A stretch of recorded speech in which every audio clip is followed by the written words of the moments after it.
Euskal Herria Bildu pozik azaldu da Zubietako erraustegiaren proiektua bertan bera geratu delako. Euskal Herria Bilduri bozka eman zioten hamarnaka mila herritarren garaipena ere badela adierazi nahi dugu.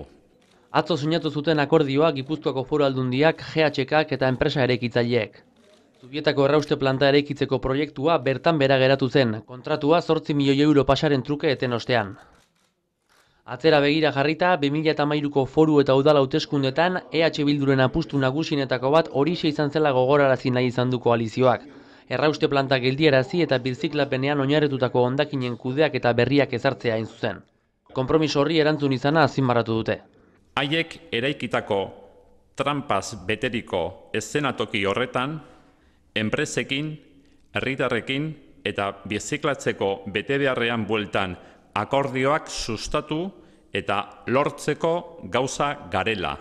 Euskal Herria Bilduk sustatzen duen garapen eredua, eredu soziala eta harreman eredua Gipuzkoan hamarkadetan sustatu duenaren oso bestelakoa da.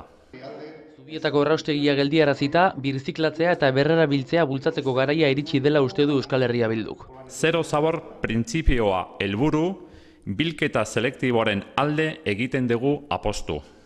Eta gaur egun erabiltzen diren sistemen segimendua egingo dugu. Horrela, emaitza onenak ematen dituen eredua aukeratzeko. Ahalik eta Gipuzkoak helburu gisa hartu dituen birziklapen tasak lortu arte. Birziklatze helburu horretan aurrera egin eta soluzio bideak topatzeko elkarlanerako deia egin die koalizioak gainontzeko alderdi eta eragilei.